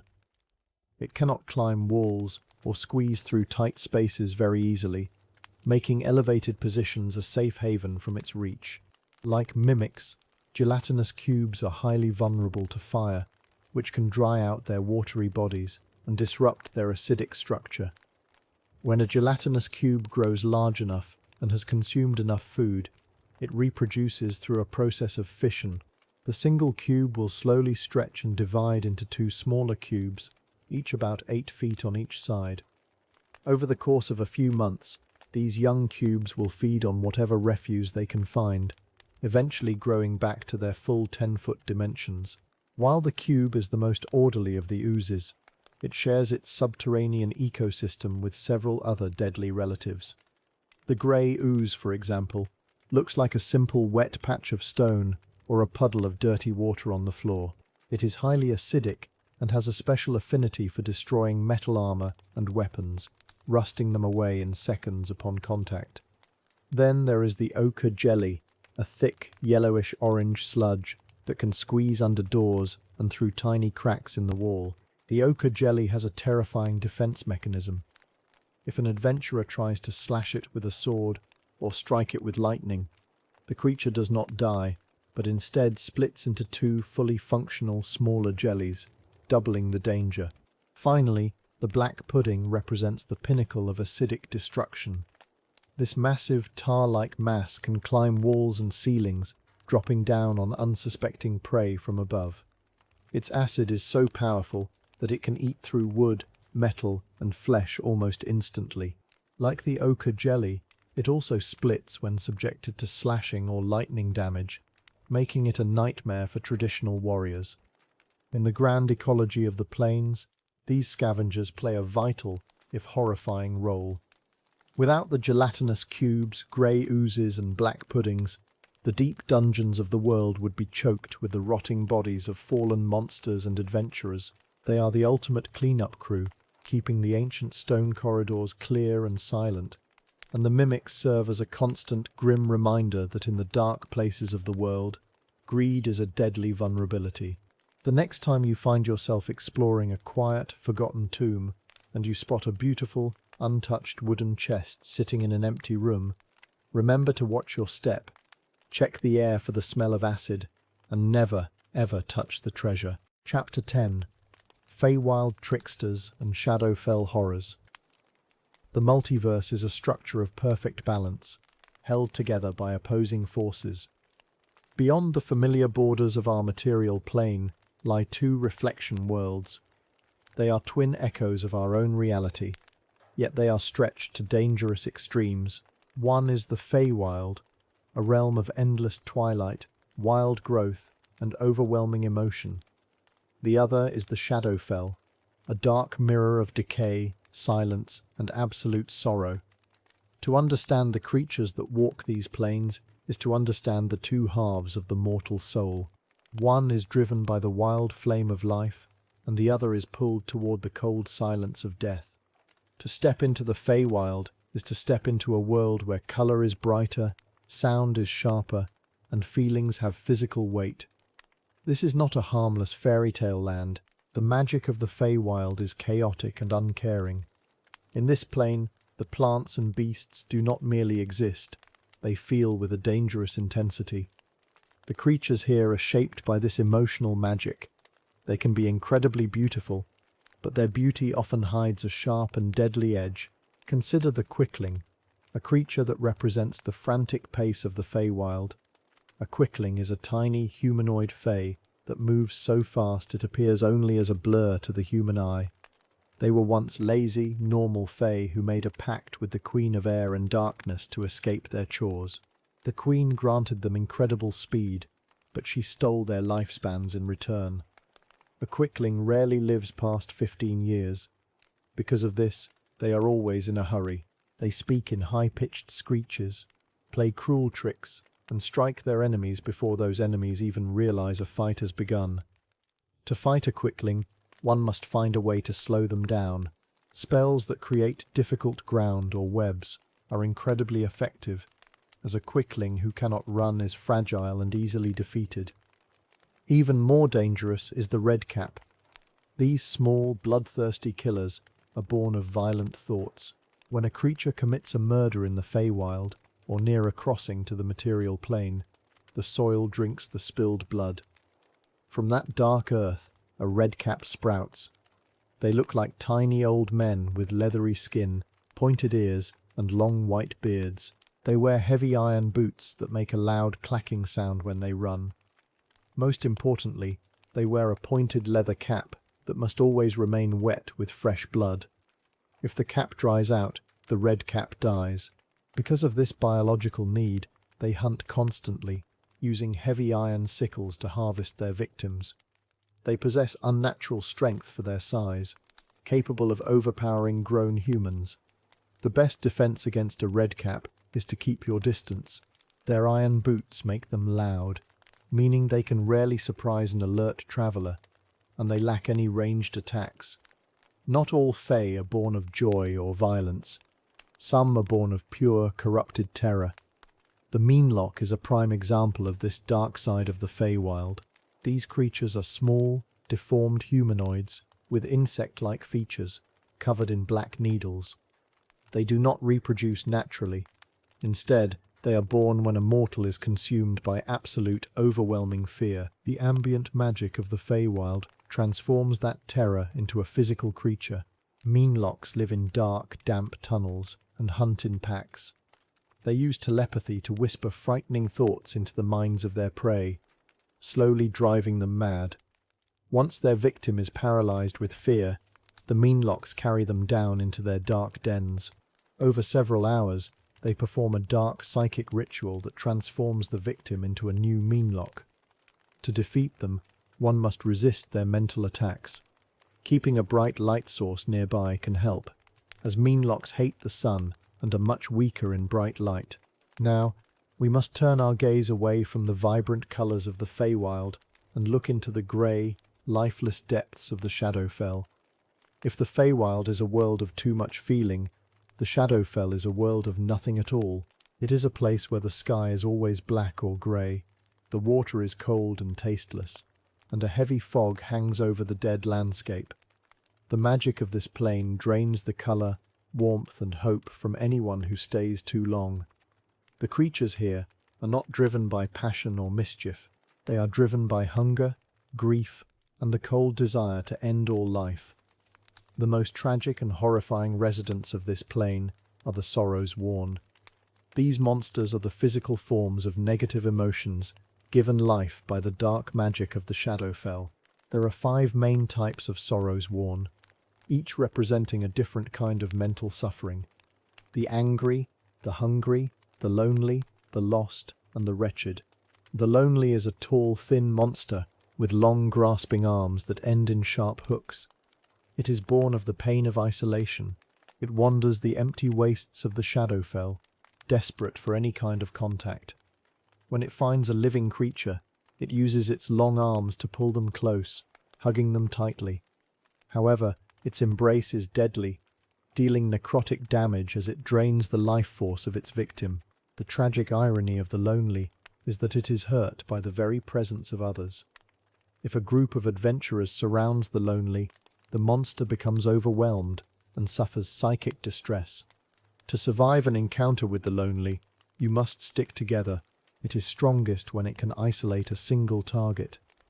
The hungry is a bloated, massive creature with a giant mouth that stretches across its entire torso. It represents the pain of starvation and greed. It is constantly searching for meat, and it can smell life from miles away. When it bites a victim, it heals its own wounds, making it incredibly difficult to kill in a straight battle. However, the hungry has a unique weakness. Its hunger is so great that it will try to eat anything, even magic. If an adventurer casts a spell that creates a burst of energy, the hungry may stop to consume the magic itself, giving the party a chance to strike. Beside these emotional monsters, the Shadowfell is home to ancient, cold undead. The Bohorg is one such creature. A Bohorg is created when a mortal who worships a dark deity dies in a place touched by the abyss or the Shadowfell. The result is an eyeless, pale humanoid with a hollow face and a body that looks like smooth, grey stone. The Bohorg is a creature of absolute death. Simply standing near a bodak is painful, as its aura of cold drains the life from nearby plants and animals. Its most terrifying weapon is its death gaze. Anyone who looks into the hollow eyes of a bodak can be struck dead instantly, their heart stopping from pure necrotic shock. To fight a bodak, adventurers must fight blindfolded or look away, relying on their other senses to land their blows. Additionally, because they are creatures of absolute darkness, sunlight is deadly to them, burning their stone-like skin and weakening their magical powers. We must also speak of the Shadowfell, the humanoid residents of the Shadowfell. Once, they were elves who followed the Raven Queen, a mysterious deity of death and memories. When she moved her realm to the Shadowfell, they followed her. Over centuries, the plane drained their color and vitality. Today, they have pale grey skin and hair, and their eyes are solid black. They do not feel emotion the way normal mortals do. To keep themselves from fading away into nothingness, they seek out extreme physical sensations, often covering their bodies with tattoos and scars. They are elite warriors and spellcasters, serving as the hands and eyes of the Raven Queen. While they are not inherently evil, they view life and death with cold indifference. If you cross them, they will strike with lethal precision, using their ability to teleport through the shadows to surprise their foes. When we compare these two planes, we see two different ways that a mortal can lose their soul. In the Feywild, the danger is losing yourself to the excess of life. You might dance with the wood elves until your feet bleed, or eat a piece of magical fruit that makes you forget your home forever. In the Shadowfell, the danger is losing your spirit to the void. The heavy air whispers that your efforts are meaningless, that your friends will fail you, and that it is better to simply lie down in the grey dust and sleep. The monsters of these realms reflect these truths. A redcap kills because it is filled with a wild, uncontrollable hunger for blood. A sorrow-sworn kills because it is empty and wants to share its emptiness with you. The sage who travels the plains must prepare for both. Against the Fey, one needs iron, clear rules, and a mind that cannot be tricked by illusions. Against the horrors of the shadow, one needs a bright lantern, a warm fire, and a heart that refuses to give in to despair. Only by holding on to your own identity can you hope to survive the wild lights of the Feywild and the deep shadows of the dark mirror. Chapter 11. Terrors of the Underdark. To explore the Underdark is to descend into a world of eternal night, a vast and hostile wilderness beneath the surface of the earth where the very environment is your enemy. This subterranean realm is not merely a series of dark caves, but a complex, multi-layered ecosystem ruled by creatures that have adapted to absolute darkness, crushing pressure, and scarce resources. For surface dwellers, surviving here requires more than just a lantern and a sword. It demands a deep, academic understanding of the deadly predators that claim these depths as their hunting grounds. To step into the deep earth unprepared is to guarantee your own demise, for the three great terrors of the Underdark are always watching, listening, and waiting. The first and most destructive of these terrors is the colossal purple worm. This gargantuan monstrosity is less of an animal and more of a living natural disaster, an 80-foot-long engine of pure muscle and endless hunger. Scholars believe the purple worm originated in the elemental plane of Earth, which explains its ability to glide through solid rock as if it were water. Its massive body is covered in thick, interlocking plates of purple chitin, which are tough enough to turn away all but the most powerful martial strikes. Along these plates run specialized ridges that grip the surrounding stone, pushing the beast forward at terrifying speeds and leaving 10-foot-wide tunnels in its wake. At the front of this armored juggernaut is a gaping maw lined with rows of inward-pointing teeth, designed to grip and pull prey deep into its acidic stomach. At its rear is a heavy tail that ends in a massive, venomous stinger capable of delivering a toxin so potent it can stop a raging giant in seconds. Because they live deep within the earth, purple worms are blind, but they do not need eyes to find you. They possess an incredibly sensitive ability known as tremor sense, which allows them to feel even the smallest vibrations in the surrounding stone, up to 60 feet away. The simple act of a heavy footstep, a dropped shield, or even the steady beating of an adventurer's heart can draw a purple worm from hundreds of yards away. A Fomori's post-Wood, surviving an encounter with a purple worm requires absolute stealth and a clear understanding of its hunting patterns. If you hear the distant, low rumbling of grinding stone, you must immediately halt all movement. Standing perfectly still on a solid stone surface is your best chance of survival, as the worm will likely pass you by if it cannot detect any vibrations. If combat is unavoidable, your tactical focus must be on avoiding its massive mouth, as the worm will attempt to swallow its prey whole, exposing them to a lethal bath of digestive acid. Experienced Underdark scouts know that the worm's softest spots lie at the joints between its armored plates, and that freezing or slowing spells can buy precious time to escape the path of its charge. Furthermore, while the tunnels left behind by a purple worm are often used by travelers as convenient roads, you must never linger in them. These passages are unstable, and the sound of their creation often attracts other opportunistic predators of the deep. Among the predators that frequent these newly carved tunnels is the bizarre and terrifying hook horror. Standing 9 feet tall and weighing nearly 400 pounds, the hook horror is a vertical monstrosity that resembles a grotesque hybrid of a human, a giant beetle, and a vulture.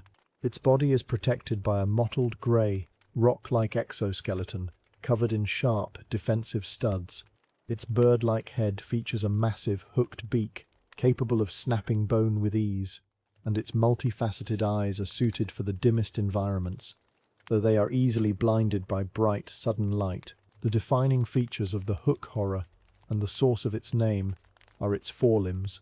Instead of hands or claws, its arms end in 12-inch long, curved hooks of dense, metallic bone. These hooks are perfect tools for climbing the vertical walls and ceilings of the Underdark, allowing the creature to move silently above its prey. Hook horrors are social pack hunters, living in organized clans ruled by a dominant female. They communicate over vast distances using a complex language of clicks, clacks, and scrapes made by the hard plates at their throats. To an inexperienced traveler, these sounds might seem like the natural dripping of water or the shifting of stone, but to a seasoned guide, this clicking is a warning that an ambush is imminent. A hook horror's primary hunting tactic is to cling to the high ceiling of a cavern and wait for travelers to pass underneath. It will then drop from the darkness, striking with its hooks to impale its victim and drag them upward into the shadows. If you hear clicking noises echoing through a cavern, you must immediately scan the ceiling with whatever light source you have. To defeat a hook horror, you must exploit its reliance on sound. Because their eyesight is poor, they rely heavily on their acute hearing to track movement. Casting a spell of magical silence can completely disorient them, reducing their combat effectiveness and preventing them from calling for reinforcements. Additionally, hook horrors must periodically molt to grow, shedding their hard outer shells over a period of several days. If you are fortunate enough to encounter a hook horror during this molting phase, its soft, newly forming skin is highly vulnerable to physical attacks. While the purple worm and the hook horror are driven by primal predatory instincts, the third major terror of the Underdark possesses a dark, malevolent intelligence that makes it far more dangerous. This is the Drider, a creature born from divine punishment and endless spite. In the twisted society of the Drow, those dark elves who fail the cruel tests of the Spider Queen Lolth are subjected to an agonizing transformation. Their bodies are warped and reshaped, leaving them with the upper torso, head and arms of a drow, but the lower body of a massive, eight-legged giant spider. This transformation is designed to be a mark of ultimate shame, and Driders are cast out of drow cities to survive on the fringes of the deep world. This isolation has turned them into bitter, hateful monsters that despise both their former drow kin and any surface dwellers unfortunate enough to cross their path. Unlike simple beasts, Driders retain their high intelligence, their memories, and their innate magical abilities. They are capable of casting spells, using weapons with deadly precision, and climbing vertical surfaces and ceilings with the natural grace of a spider. Driders typically establish their lairs in narrow, web-choked chasms and abandoned tunnels. They use their webs to detect the slightest movements in their territory, waiting for prey to become entangled before striking. When hunting, a Drider will often use its longbow from a distance while clinging to a high wall, raining down poison-tipped arrows before closing in for a physical strike with its longsword or its venomous bite. Surviving a Drider encounter requires extreme caution and preparation. You must watch for thick, sticky webs blocking your path, as getting caught in them plays directly into the monster's hands. Fire is a valuable tool here, as it can quickly clear away web barriers and create a defensive perimeter. When engaging a Drider in combat, you must be prepared for a foe that is highly mobile and tactically smart. They will not blindly charge into a bottleneck. Instead, they will use their climbing ability to flank your party, target spellcasters first, and retreat into the darkness if the battle turns against them. Their greatest weakness is often their own pride and psychological torment. They are driven by an intense, burning rage, and a clever strategist can sometimes taunt them into making reckless mistakes, exposing their soft spider underbelly to a killing blow. The Underdark is a realm of absolute survival, where the line between predator and prey is incredibly thin. By studying the biology, hunting methods, and tactical weaknesses of the purple worm, the hook horror, and the Drider, you can transform this hostile, dark wilderness into a place of calculated risk rather than certain death. Keep your steps silent, your ears open to the clicking in the dark, and your eyes raised to the shadows of the ceiling, for the terrors of the deep are always hunting. Chapter 12. The Tarrasque, the Unkillable Apocalypse. Deep beneath the surface of the prime material plane, cradled in the crushing pressure of the deep earth, lies a dormant nightmare. It does not dream, nor does it think in a way that mortal minds can comprehend. It simply waits. This is the Tarrasque, a creature whose name is spoken in whispers by high priests and archmages alike. It is not merely a monster, nor is it simply a very large beast. The Tarrasque is a walking cataclysm, a living engine of destruction designed to bring an end to civilizations. When it awakens, the land itself seems to scream, and the works of mortals are reduced to dust in a matter of days. To study the Tarrasque is to study the absolute limit of mortal survival, a subject where biology, history, and magical theory collide in terrifying ways. To understand this creature, we must first look at its massive physical form. Scholars who have survived close encounters describe the Tarrasque as a colossal bipedal reptile, standing roughly 50 feet tall and stretching 70 feet from its snout to the tip of its heavy tail. It weighs upwards of 130 tons, yet it moves with a terrifying unnatural speed. Its general shape is vaguely dinosaur-like, but it possesses a wide, flat head adorned with massive horns that sweep forward like those of a monstrous bull.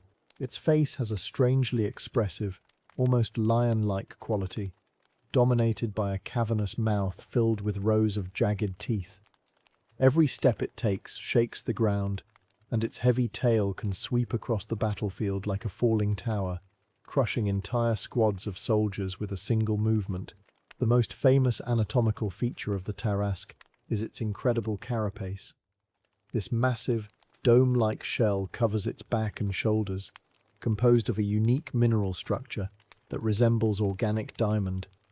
It is not merely a physical shield, it is a highly advanced magical defense. The carapace is naturally reflective, carrying an active magical charge that repels incoming spells. When a wizard launches a bolt of lightning, a sphere of fire, or even a deadly ray of disintegration at the beast, the energy does not damage the shell. Instead, it is caught by the reflective facets of the carapace and sent hurtling back toward the caster, or scattered harmlessly into the sky.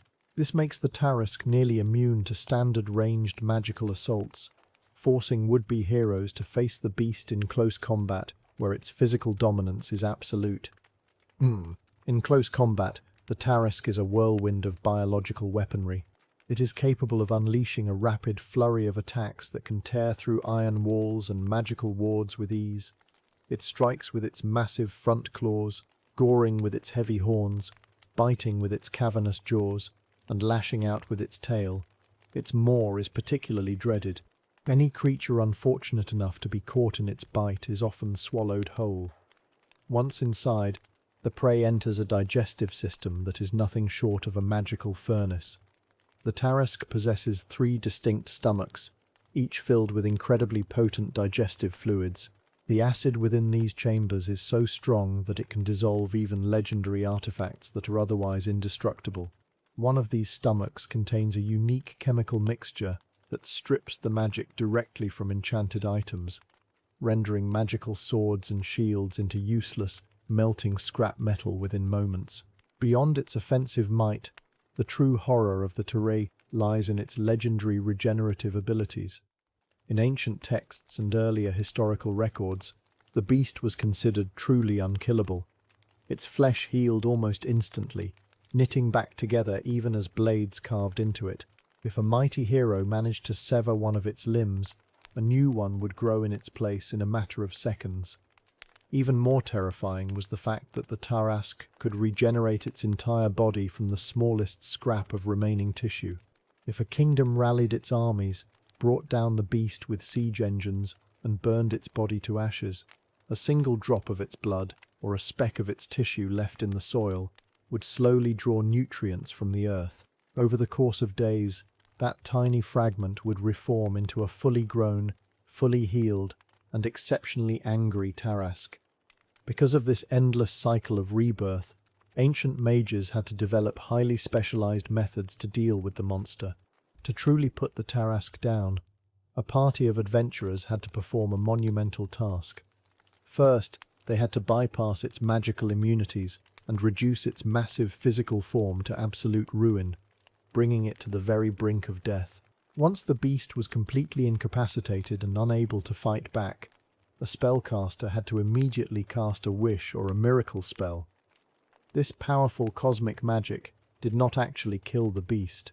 Rather, it altered reality to force the Tarrasque's life force into a state of deep, permanent slumber, preventing its body from regenerating. If the spell failed, or if it was not cast quickly enough, the beast would simply stand back up, its wounds fully healed, ready to continue its rampage. Other scholars believe that the Tarrasque is fundamentally tied to the prime material plane itself, meaning it can never truly die while it remains on its home world. This theory suggests that the only way to permanently destroy the creature is to somehow transport it to another plane of existence, such as the elemental planes or the depths of the abyss, and slay it there. However, executing such a plan is incredibly dangerous.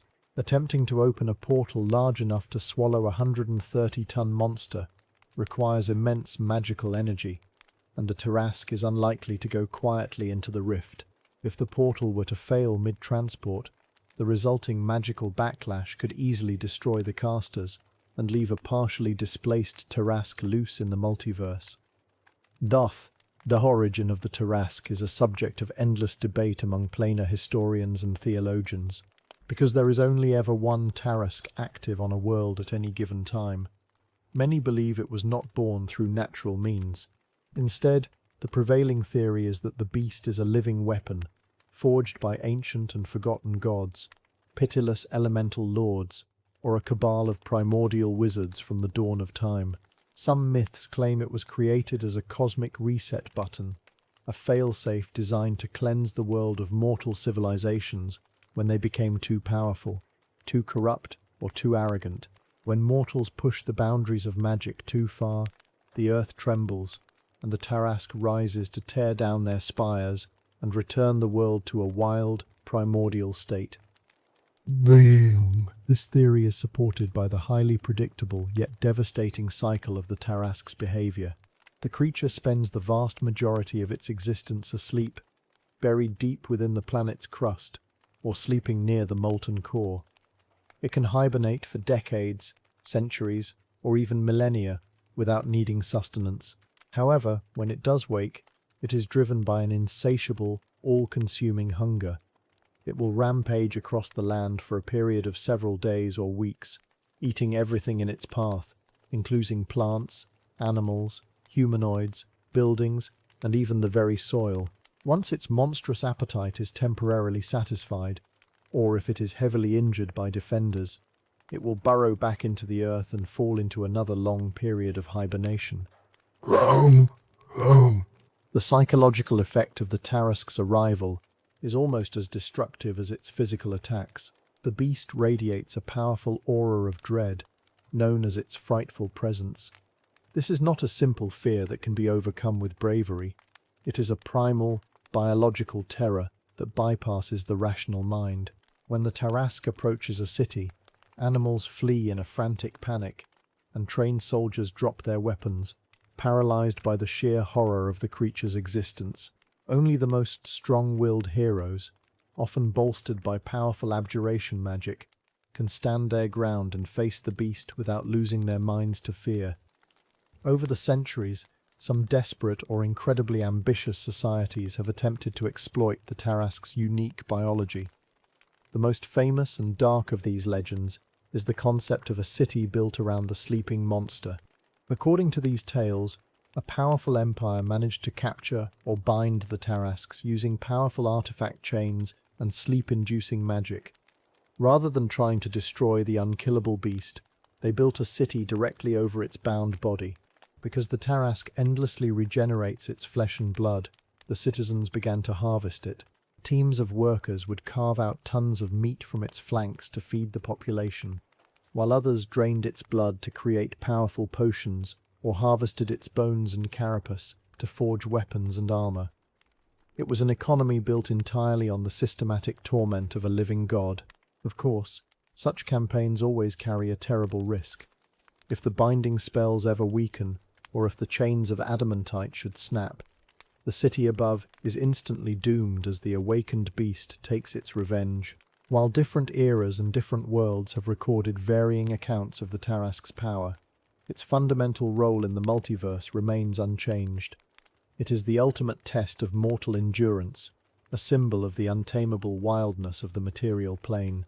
It cannot be bargained with, it cannot be reasoned with, and it cannot be easily destroyed. When the ground begins to shake, and the distant roar of the beast echoes across the valley, there are no clever diplomatic solutions. There is only the choice to stand and fight against the walking apocalypse. or to flee and hope that the hunger of the Tarrasque is satisfied before it reaches your home.